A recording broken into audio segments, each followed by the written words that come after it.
पवित्रं चरितं यस्याः पवित्रं जीवनं तथा पवित्रता स्वरूपिण्यै तस्यै कुर्मो नमो नमः तस्यै कुर्मो नमो नमः तस्यै कुर्मो नमो नमः।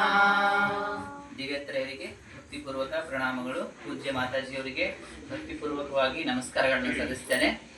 ಇವತ್ತಿನ ಈ ವಿಶೇಷ ಸತ್ಸಂಗ ಕಾರ್ಯಕ್ರಮಕ್ಕೆ, ಗುರು ಪೂರ್ಣಿಮೆಯ ಈ ವಿಶೇಷ ಕಾರ್ಯಕ್ರಮಕ್ಕೆ ಶ್ರೀಮತಿ ತಿಪ್ಪಮ್ಮ ಉಮಾಶಂಕರ್ ಅವರ ಮನೆಗೆ ಆಗಮಿಸಿರುವ ಎಲ್ಲ ಪ್ರೀತಿಯ ಸದ್ಭಕ್ತರಿಗೆ ಭಕ್ತಿಯಿಂದ ನಾನು ನಮಸ್ಕಾರಗಳನ್ನು ಸಲ್ಲಿಸ್ತಾ, ಶ್ರೀ ಶಾರದಾದೇವಿ ಜೀವನಗಂಗಾ ಪುಸ್ತಕದಲ್ಲಿ ನಾವು ಶ್ರೀಮಾತೆ ಶ್ರೀರಾಮಕೃಷ್ಣ ರೂಪವೆರಡು ಶಕ್ತಿ ಒಂದು ಎನ್ನುವ ಅಧ್ಯಾಯವನ್ನು ಗಮನಿಸ್ತಾ ಇದ್ವಿ. ಅಂದರೆ ನಮ್ಮ ಭೌತಿಕವಾಗಿ ಅಥವಾ ನಮಗೆ ಬಾಹ್ಯ ರೂಪದಲ್ಲಿ ಶ್ರೀಮಾತೆ ರಾಮಕೃಷ್ಣರು ಬೇರೆ ಬೇರೆ ಅಂತ ಕಂಡ್ರು, ಅವ್ರು ಆಂತರಿಕವಾಗಿ ಇಬ್ರು ಒಬ್ಬರೇ ಆಗಿದ್ರು. ಅಂತರ್ಗತರಾಗಿ ಅಂದರೆ ಆ ಶರೀರಗಳು ಬೇರೆ ಆದ್ರೂ ಶಕ್ತಿ ಮಾತ್ರ ಒಂದೇ ಆಗಿತ್ತು. ರಾಮಕೃಷ್ಣ ಗತಪ್ರಾಣಂ ತನ್ನಾಮ ಶ್ರವಣ ಪ್ರಿಯಂ. ಅಂದರೆ ರಾಮಕೃಷ್ಣರಲ್ಲಿ ಶ್ರೀಮಾತೆಯವರು ಒಂದಾಗಿದ್ರು.